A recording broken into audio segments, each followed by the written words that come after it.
Welcome to RHI's Sociable City Interviews, where we meet with global thought leaders on nightlife and the social economy. Today we are with Jan Ramsey, founder of OffBeat Magazine, a cultural icon in the New Orleans music scene for almost 4 decades. Ramsey is known for her outspoken opinions in her blog, Mojo Mouth, addressing such topics as music and music business education, the need for a New Orleans Music Museum, music and noise ordinances, Frenchman Street development, the city and state's lack of recognition of the city's music in promoting tourism, and more. Hey, Jan, it's so good to see you. I'm so happy that we're able to have this time together and for me to basically talk to a legend in New Orleans music. Oh, It'd be great for you to start. Just give a little bit of background, who you are. And, I know you probably have a lot of chapters in your life, but more or less where you've been and where you are now. My name is Jan Ramsey, and I publish um, a magazine, online magazine at this point called OffBeat.com.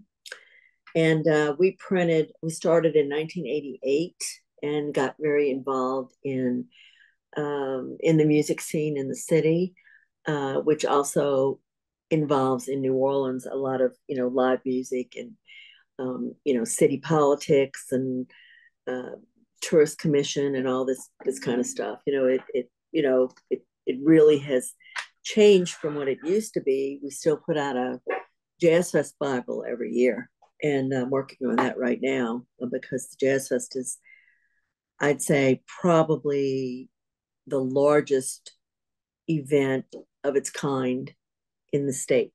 Um, it's a ticketed event. I mean, I think there are other festivals that may be a little bit larger, but they're free, Mhm. So, and the Jazz Fest is sort of like the granddaddy of all the festivals in the city because I think they all aspire to be like Jazz Fest, but they've been around for well over 50 years, so they know what they're doing, and um, it's a changed world from when I first started. Definitely, very Yeah. very different from when I first started.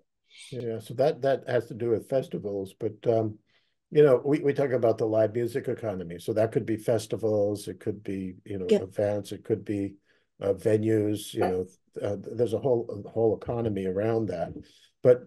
So from 1988, which is basically when Jazz Fest was getting started to today, how have you seen the evolution of that whole live music scene? actually, Jazz Fest started in the early 70s, so it was around for roughly, I mean, 17, 18 years before Offbeat even started. But the Jazz Fest revealed to me, because I used to go to it and then I used to help WWOZ and stuff like that, on site.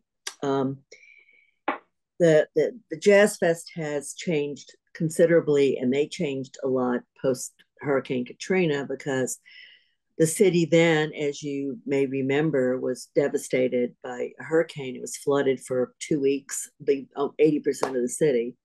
Nobody knew if it was going to come back, and ditto the Jazz Fest. And the Jazz Fest acquired um, a big sponsor back then, a big monetary sponsor, as well as an affiliation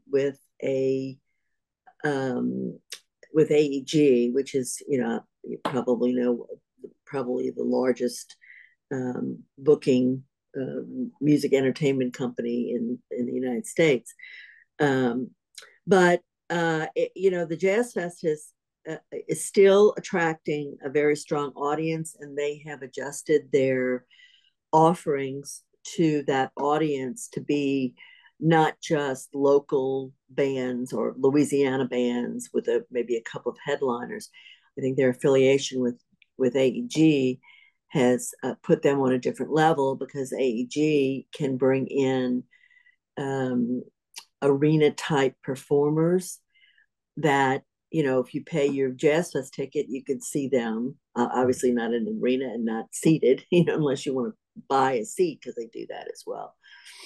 So it's changed a lot, but it's also the way the demographics are moving. I'm probably of the age, I am of the age of sort of the first iteration of Jazz Fest goers, but obviously demographics move through time and they're trying to attract younger audiences all the time to keep the festival around and relevant at the same time.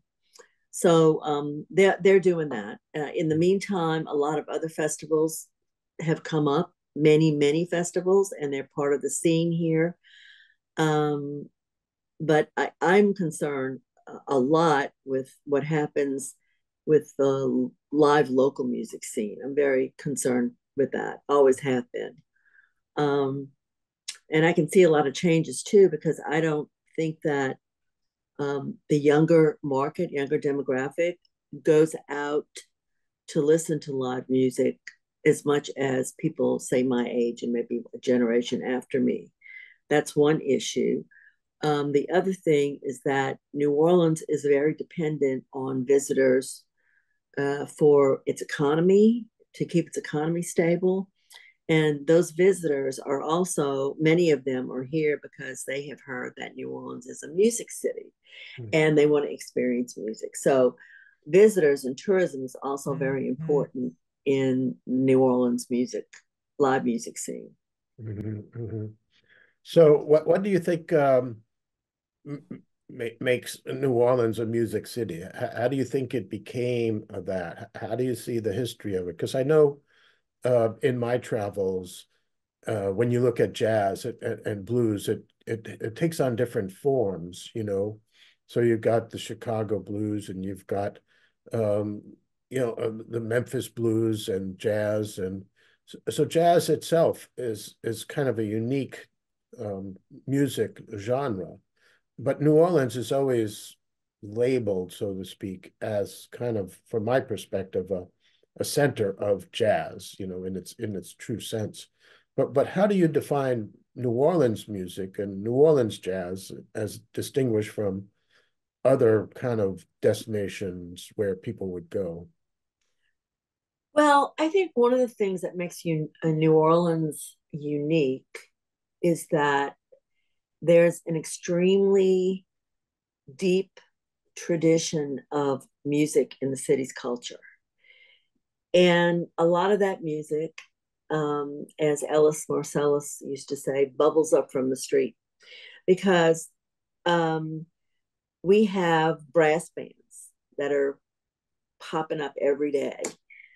We have famous brass bands that have been around a long time, like the Dirty Dozen and the Rebirth and the Olympia brass band. So this tradition of brass bands is very important to the city's musical culture. And what happens in New Orleans, which I find very unique and also very heartening, I guess, is that there's this thread of tradition that runs through the city's musical culture that, you have the grandfather who passes on his musical interest and his ability to play to his son, and then that son passes it on to his son or his daughter. And there's a thread that runs through that is real interesting, and I don't think you find it in many other cities because it's not just a couple of people, it's like a whole bunch of people. And then we have the Mardi Gras Indians, that's really unique too. And that's part of the city's musical culture. So it's something that is not necessarily created, it is just there. Organic. Yeah, that's it's very that's what I organic. learned. Exactly. When I spent time in New Orleans and we worked there, is that's the way people more or less defined it. It's an organic music. I think it's best exemplified by the second line, which is essentially that I think that's a reflection of the culture, but also the ways in which music venues evolved. That was always something that came up in our work there and our discussions is, people would just have a venue, a house or someplace, and they just basically start to have people play, and then they had some drinks and some food, and then before you know it, you have a venue, even though it may not have been a legalized venue. It just kind of emerged, and that's how that kind of music came about. And also your street performers, I mean, your buskers or whatever you want to call them, and that seems to be like a pathway in New Orleans that even just look at Trombone Shorty, his whole experience is as being a kid playing a trombone on the street, and then eventually moving on to becoming internationally renowned. So it's that evolution of the culture. You have that culture built into the city, is what I hear you saying, and it's a very organic culture. Yeah, And totally. it doesn't necessarily evolve from kind of the classical music world where people go to school and well, we have that too, but what's interesting is that the music programs at the universities here, while they may have a classical bent, there are jazz studies programs, specifically jazz studies programs that people get involved in, and people come from around the world to go to those programs. They also come to New Orleans, and musicians and bands relocate here because they like the they like the atmosphere, the musical atmosphere, because the musicians here are very open, and they're willing to invite people from the outside world, I guess you'd say, to come in and gig with them and play with them and learn the ropes and fit in with everybody else. So, I mean, I've been told that many, many times from musicians who moved to New Orleans. They like New Orleans, and I could name a lot of them who come here and settled in. And, I mean, the one that's top of my mind right away, because I was just thinking about him, is Anders Osborne. I mean, Anders is from Sweden. And he came over here when he was in his 20s and started gigging. And I mean, he's like a mainstay of the New Orleans, and he's not a jazz, he's more of a roots person. I mean, he does jazz and blues and stuff like that, but I mean, he's like a local person now, and there's so many musicians like that, really. They like New Orleans. The musicians are welcoming, they're willing to share, which is not necessarily true in other big cities. And New Orleans is a small city, but it's something that's unique, that I think has given the city the ability to not only maintain its traditional types of music, but also to foster iterations of that type of music and other types of music, totally. So the city, but on its own, New Orleans has always been a very friendly, welcoming city, and it particularly is so for musicians. So that's one of the things that also keeps our reputation as a quote unquote music city. I mean, I think it could be even more of a music city, but that takes time. I don't know if you remember Papa G, but oh yeah, of he was course. really close, and he taught me a lot about New Orleans music. I spent a lot of time with him, and one of the things, and you're familiar with this too, that he taught me, because we were there back in the early 20s, I mean 2007, 2008, I think, is when we had our event on Music Cities. Right. What makes a music city, and that's how I met Papa G. But one of the things he said about New Orleans music is, and particularly Bourbon Street, he said that music used to be a commodity and people would pay for it. But over time, it became a backdrop to sell drinks. And Bourbon Street basically became a place where people thought they were getting New Orleans music, but what they were doing is just getting kind of house bands that were playing music to sell more drinks. And then, I worked with Jason from Snug Harbor. Yeah. And I know he was a leader back in that period of time to basically establish Frenchman Street to preserve the live music scene, and created that overlay, which set some standards, in terms of cover charges or not opening windows or doors, not moving and becoming Bourbon Street, but really making music the commodity and not the drinking, which distinguishes itself from Bourbon Street. So I don't know how it's evolved since then, but I I can tell remember. you. I'm sure it looks like you're anxious to tell me that, but yeah. Yeah, Frenchman Street, my office was on Frenchman Street for over 20 years, and we were there before Frenchman Street really developed as a music destination. And the local people would go to Frenchman Street because after a while, there were 3 or 4, and then 5 and 6 little venues or little bars there that would have music, and the local people used to go there to hear music because local people don't go to Bourbon Street. I mean, they don't. But over time, what's happened, and I mentioned New Orleans before as being a very open, friendly city. Well, the problem is that the city also does not, in my opinion, does not understand the value of music to the city's culture and its economy. Because if they did, they would do more to preserve the musicians. I mean, if the musicians aren't getting paid, which is a problem on Bourbon Street, and now it's a problem on Frenchman Street, then ultimately you're going to lose that that thread of the tradition. Because you're absolutely right, and I complain about this all the time. I actually wrote something on my blog about what's happened is on Bourbon and now on Frenchman, the music is now become a background just to drinking. And every once in a while this idea bubbles up with the musicians. I was just looking at something on Facebook this weekend, and people say stuff like, well, if a musician is playing a gig, let's say on Bourbon Street, and the people who own the bar who employ the musicians are charging $15 for 3 shots of whiskey or something, and the musicians are getting a percentage of the bar, which they should be getting a guarantee, and a decent guarantee.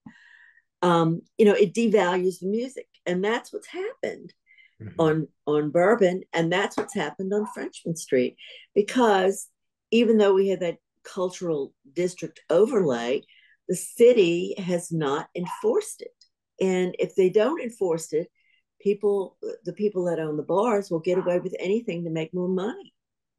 Because most of them, there are some venue owners that still are very much concerned with the music scene, but there are a lot more on Frenchman Street who just don't care. They'll have anybody play. And I mean, I've known many musicians who say, well, I'm not playing for $25 for a 3-hour set. I'm not doing that. But if they don't, some other young band, maybe somebody who's from out of town who doesn't know any better, they'll go in and play for nothing. So overall, what happens is that the value of music has declined, and the bar owners are still making a lot of money, and the alcohol companies are making lots of money. So do you think that streaming has also made it so that the general public devalues music because it's so absolutely, and I'm glad you brought that up, because I mentioned earlier the fact that a lot of younger people don't go out and listen to music the way that, say, I used to do, because I go out and listen to a band who, I had no idea who the band was or what they played or anything. I know that I like going to the venue and having a drink or something, but I also went for the music. But the music to me, I would be in a mindset of experiencing something new and different that I had not heard before. Whereas I think a younger audience can get on Spotify or YouTube or whatever and watch a band play and say, well, that's not really my style, so I'm not going out. Mhm. And what's happened is that I think a lot of the bars are definitely having this experience. They're just not getting in the younger audiences anymore that want to listen to live music. I mean, they Mhm. don't care. It could be a DJ. They don't care. They just want to go drink. It's Mhm. not about experiencing the music and the culture. It's about drinking. Do you think festivals have, I mean, that's what I hear a lot is that young people, because of the cost of festivals, they want to listen to live music, but they go to the festivals to listen. And they pay for that music because, they could pay hundreds of dollars to get to some of these big name festivals. So do you think that's part of the evolution?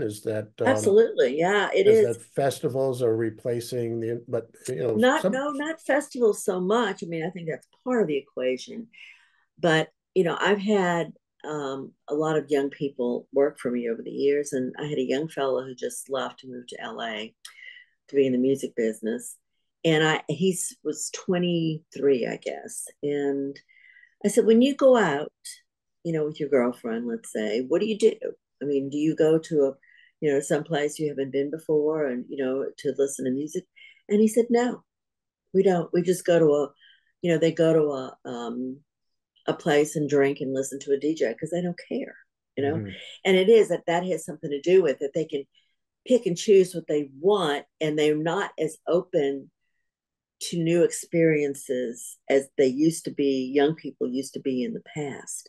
Yeah. And that's a big, big problem. And the other thing that he told me, which I thought was relevant, is that, a young person, for example, may pay, $350 to go get a ticket to go see Taylor Swift or whomever. Um, and one of the reasons they like to do that is because it's a social thing and their peers do it. Mhm. Mhm. So it also has to do with social media and that mindset, you know. Yeah. Also instant gratification and to be seen at an event where you pay thrifty. I mean, they could go listen to music at a club and pay, at a little bar, they may pay $10 or something for the band, but they don't want to do that. Yeah. I Um, wanted to ask as a closing, because we're getting close to the end of the time.